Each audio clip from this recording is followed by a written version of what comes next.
Hi, എല്ലാവർക്കും നമസ്കാരം. Welcome back to Isha spicy tasty world. ഇന്നത്തെ നമ്മുടെ കിച്ചണിൽ ഒരു 4 മണി പലഹാരം ആയാലോ. വളരെ ടേസ്റ്റി പെട്ടെന്ന് തന്നെ തയ്യാറാക്കാൻ പറ്റിയ ഒരു 4 മണി പലഹാരത്തിൻ്റെ റെസിപ്പിയാണ്. അതായത് വീറ്റ് ജാഗരി ബോൾസ്. അതായത് നമ്മുടെ ഗോതമ്പ് പൊടിയും കൊണ്ട് കുഞ്ഞു കുഞ്ഞു ബോൾസ് ആക്കി നമ്മൾ തയ്യാറാക്കുന്നത്. ഏകദേശം ബോണ്ടയുടെ ആ ഒരു ടേസ്റ്റിൽ നമ്മൾ തയ്യാറാക്കിയെടുക്കാം. അപ്പോൾ തീർച്ചയായിട്ടും ഈ ഒരു റെസിപ്പി നിങ്ങൾക്ക് എല്ലാവർക്കും ഇഷ്ടപ്പെടുന്നതായിരിക്കും. സോ റെസിപ്പി എല്ലാവരും സ്കിപ്പ് ചെയ്യാതെ കണ്ടുള്ളൂ. കണ്ടതിന് ശേഷം നിങ്ങളുടെ ഫീഡ്ബാക്ക് എന്നിൽ അറിയിക്കാൻ മറക്കല്ല. പെട്ടെന്ന് തന്നെ നമ്മുടെ ഈ ഒരു അടിപൊളി റെസിപ്പിയിലോട്ട് കിടക്കാം. ഈ ഒരു 4 മണി പലഹാരം തയ്യാറാക്കാനായിട്ട് ഒരു ബൗൾ എടുക്കുക. അതിലോട്ട് 1 കപ്പ് ശർക്കര ആഡ് ചെയ്യാം. മധുരം നിങ്ങളുടെ താല്പര്യം അനുസരിച്ച് ആഡ് ചെയ്തോളൂ. ഞാനിവിടെ 1 കപ്പ് ശർക്കരയാണ് എടുത്തിരിക്കുന്നത്. അത് നമ്മൾ ബൗളിലോട്ട് ആഡ് ചെയ്തതിന് ശേഷം ഇതിലോട്ട് ഒരു 1/4 കപ്പ് വെള്ളം കൂടെ ആഡ് ചെയ്യാം. ഇനി നമുക്കിത് ഫ്ലെയിം ഓൺ ചെയ്തിട്ട് നന്നായിട്ട് മിക്സ് ചെയ്ത് ഒന്ന് ഉരുക്കിയെടുക്കാം കേട്ടോ. നന്നായിട്ടൊന്ന് ഉരുക്കിയെടുത്താൽ മതി. ഒരു നൂൽ പരുവ ഒന്നും ആവണ്ട, ജസ്റ്റ് ഒന്ന് ഉരുക്കിയെടുത്താൽ മതി കേട്ടോ. അപ്പോൾ ഇതാ നന്നായിട്ട് ഉരുക്കിയെടുത്തിട്ടുണ്ട്. ഇനി നമുക്ക് ജസ്റ്റ് ഒന്ന് മാറ്റി വെക്കാം. ഇത് നന്നായിട്ടൊന്ന് തണുക്കാൻ വേണ്ടിയിട്ട് ഒന്ന് മാറ്റി വെക്കാം കേട്ടോ.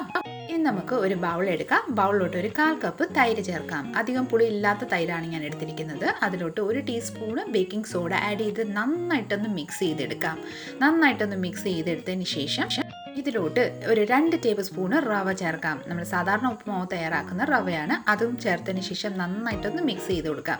നല്ലൊരു ക്രിസ്പിനെസ് കിട്ടാൻ വേണ്ടിയിട്ടാണ് നമ്മൾ റവ ചേർക്കുന്നത്. നിങ്ങൾക്ക് വേണ്ടെങ്കിൽ സ്കിപ്പ് ചെയ്തോളൂ കേട്ടോ. നന്നായിട്ടൊന്ന് മിക്സ് ചെയ്ത് കൊടുക്കാം. മിക്സ് ചെയ്തതിന് ശേഷം ഒരു 5 മിനിറ്റ് നമുക്ക് റെസ്റ്റിന് വെക്കാം കേട്ടോ. ഒരു 5 മിനിറ്റിന് ശേഷം ദാ നോക്കിക്കോളൂ, നമ്മുടെ ഈ ഒരു മാവ് നന്നായിട്ട്, അതായത് നമ്മൾ തൈരും ആ റവയും കൂടെ ചേർത്തിട്ട് അത് നന്നായിട്ടൊന്ന് പുളിച്ച് വന്നിട്ടുണ്ട്. നിങ്ങൾക്ക് കാണുമ്പോൾ തന്നെ മനസ്സിലാവും. അതിൽ ചെറിയ ചെറിയ ബോൾസ് ഒക്കെ ആയി വന്നിട്ടുണ്ട്. നന്നായിട്ടൊന്ന് മിക്സ് ചെയ്തതിന് ശേഷം നമ്മൾ ഇതിലോട്ട് നമ്മൾ ഉരുക്കി വെച്ചിരിക്കുന്ന ശർക്കര ആഡ് ചെയ്യാം. ശർക്കര നിങ്ങൾ ഡെയിലി യൂസ് ചെയ്യുന്നതാണെങ്കിൽ നിങ്ങൾക്ക് അതിൻ്റെ ക്വാളിറ്റി മനസ്സിലാവും. അതുകൊണ്ട് അത് നോക്കി കണ്ട് ആഡ് ചെയ്യുക. അതായത് അരിച്ച് വേണമെങ്കിൽ അരിച്ച് ആഡ് ചെയ്യാം, അല്ലെങ്കിൽ വെറുതെ ഇതുപോലെ ആഡ് ചെയ്യാം. ഞാൻ ഡെയിലി യൂസ് ചെയ്യുന്നതുകൊണ്ട് ഞാനിപ്പം അരിക്കാണ്ട് തന്നെ ആഡ് ചെയ്യുന്നതാണ്. അതിൽ കല്ലും മണ്ണും ഒന്നും ഇല്ലാത്തതായതുകൊണ്ടാണ്. ഇനി നമുക്ക് നന്നായിട്ടൊന്ന് മിക്സ് ചെയ്ത് കൊടുക്കാം. നന്നായിട്ടൊന്ന് ബീറ്റ് ചെയ്ത് കൊടുത്തതിന് ശേഷം നമുക്കിതിലോട്ട് ഗോതമ്പ് പൊടിയാണ് യൂസ് ചെയ്യുന്നത്. നിങ്ങൾക്ക് വേണമെങ്കിൽ മൈദ വേണമെങ്കിൽ യൂസ് ചെയ്യാം. ഞാൻ ഹെൽത്തി ആയിട്ട് തയ്യാറാക്കുന്നുണ്ട്. ഞാൻ ഗോതമ്പ് പൊടിയാണ് യൂസ് ചെയ്യുന്നത്. സോ 2 കപ്പ് ഗോതമ്പ് പൊടിയാണ് ഞാനത് നമ്മുടെ ശർക്കര മിക്സർ ആഡ് ചെയ്തിട്ടുണ്ട്. അതിലോട്ട് ഒരു 1/4 ടീസ്പൂണ് ഉപ്പും കൂടെ ചേർക്കാം. ഒരു 1/2 ടീസ്പൂണ് പെരിഞ്ചീരകവും കൂടെ ചേർത്തതിന് ശേഷം നന്നായിട്ടൊന്ന് മിക്സ് ചെയ്ത് കൊടുക്കാം. സ്പൂണും കൊണ്ട് നന്നായിട്ട് മിക്സ് ചെയ്തതിന് ശേഷം ജസ്റ്റ് സ്പൂണൊന്ന് മാറ്റി വെച്ചതിന് ശേഷം നമ്മുടെ കൈയും കൊണ്ട് നന്നായിട്ടൊന്ന് മിക്സ് ചെയ്ത് കൊടുക്കാം. നന്നായിട്ടൊന്ന് മിക്സ് ചെയ്തതിന് ശേഷം മാവ് ഏകദേശം നന്നായിട്ടൊന്ന് മിക്സ് ചെയ്തതിന് ശേഷം മാവ് ടൈറ്റായിട്ട് തോന്നുന്നുണ്ടെങ്കിൽ ഞാൻ ചെയ്യുന്ന രീതിയിൽ തന്നെ കുറേശ്ശെ വെള്ളം ആഡ് ചെയ്ത് നന്നായിട്ടൊന്ന് മിക്സ് ചെയ്ത് കൊടുക്കാം കേട്ടോ.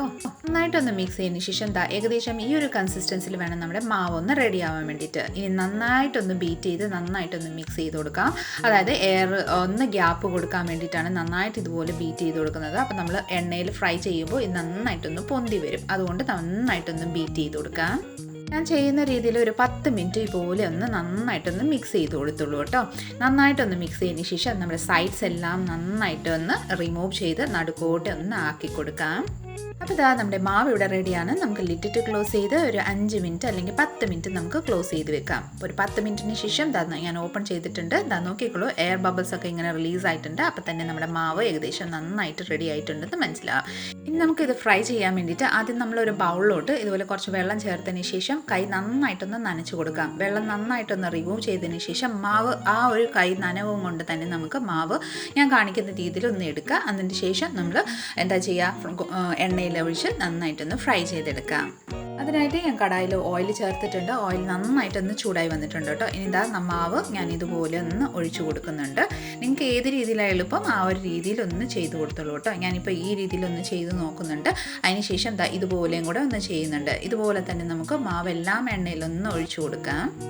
മാവ് ഇതുപോലെ ഒന്ന് ആഡ് ചെയ്തതിന് ശേഷം നമുക്ക് പതിയെ ഒന്ന് മറിച്ചിടാം കേട്ടോ. നന്നായിട്ടൊന്ന് ഗോൾഡൻ കളർ ആവുന്നിടം വരെ നന്നായിട്ട് തിരിച്ചും മറിച്ചും നമുക്കൊന്ന് ഫ്രൈ ചെയ്തെടുക്കാം കേട്ടോ. അപ്പോൾ നന്നായിട്ടൊന്ന് മുരിഞ്ഞ് വന്നിട്ടുണ്ട്. നമുക്കൊരു പ്ലേറ്റിലോട്ട് ഒന്ന് ട്രാൻസ്ഫർ ചെയ്തെടുക്കാം. ഇതുപോലെ തന്നെ നമുക്ക് ബാക്കിയെല്ലാം ഒന്ന് ഫ്രൈ ചെയ്തെടുക്കാം. അപ്പോഴത്തെ വളരെ ടേസ്റ്റി ആയിട്ടുള്ളൊരു പെട്ടെന്ന് തന്നെ തയ്യാറാക്കാൻ പറ്റും നമ്മുടെ സൂപ്പർ ടേസ്റ്റി ആയിട്ടുള്ളൊരു വീറ്റ് ജാഗരി ബോൾസ് ഇവിടെ റെഡിയാണ്. പെട്ടെന്ന് തന്നെ കുട്ടികളൊക്കെ വിശക്കുന്നു എന്ന് പറയുമ്പോൾ നമുക്ക് പെട്ടെന്ന് തന്നെ തയ്യാറാക്കാൻ പറ്റിയ സൂപ്പർ ടേസ്റ്റി ആയിട്ടുള്ളൊരു റെസിപ്പിയാണ് ഇത്. നല്ല ക്രിസ്പിയും, പുറമിൽ നിന്ന് നല്ല ക്രിസ്പിയും ഉള്ളിൽ നല്ല സോഫ്റ്റ് ആയിട്ടുള്ളൊരു ബോൾസാണ്. അപ്പം തീർച്ചയായിട്ടും നിങ്ങളൊന്ന് ട്രൈ ചെയ്ത് നോക്കിക്കോളൂ. ഞാൻ ഇതിൻ്റെ ഉള്ളിലത്തെ ടെക്സ്ചർ ഒന്ന് കാണിച്ചു തരാം. നല്ല ചൂട് ചൂടാണ്, കയ്യിൽ നിന്ന് പൊള്ളുന്നുണ്ട്. അപ്പോൾ ഞാൻ ജസ്റ്റ് ഇതാ ഉള്ളിൽ നോക്കിക്കോളൂ, നല്ല സോഫ്റ്റ് അല്ലേ, പുറമിൽ നിന്ന് നല്ല ക്രിസ്പിയാണ് കേട്ടോ. അപ്പം കുട്ടികൾക്കായാലും വലിയവർക്കായാലും എല്ലാവർക്കും ഒരേപോലെ ഇഷ്ടപ്പെടുന്ന ഒരു റെസിപ്പിയാണ്. അപ്പോൾ എല്ലാവരും ഒന്ന് ട്രൈ ചെയ്ത് നോക്കിക്കോളൂ. ട്രൈ ചെയ്തതിന് ശേഷം നിങ്ങൾക്ക് ഈ റെസിപ്പി ഇഷ്ടപ്പെട്ടിട്ടുണ്ടെങ്കിൽ ഒന്ന് ലൈക്ക്, ഷെയർ ആൻഡ് സബ്സ്ക്രൈബും കൂടെ ചെയ്തതിനെ മാക്സിമം ഒന്ന് സപ്പോർട്ട് ചെയ്തേക്കണേ. തൊട്ടടുത്തുള്ള ബെൽ ബട്ടൺ കൂടെ ഒന്ന് ക്ലിക്ക് ചെയ്യുവാണെങ്കിൽ ഞാൻ എടുത്ത പുതിയ വീഡിയോസിൻ്റെ നോട്ടിഫിക്കേഷൻ നിങ്ങൾക്ക് അപ്പോൾ തന്നെ കിട്ടുന്നതായിരിക്കും. അപ്പം അടുത്ത നല്ലൊരു റെസിപ്പിയും കൊണ്ട് വരുന്നിടം വരെ എല്ലാവരും stay tune, be happy and keep smiling. Thank you for watching and bye bye.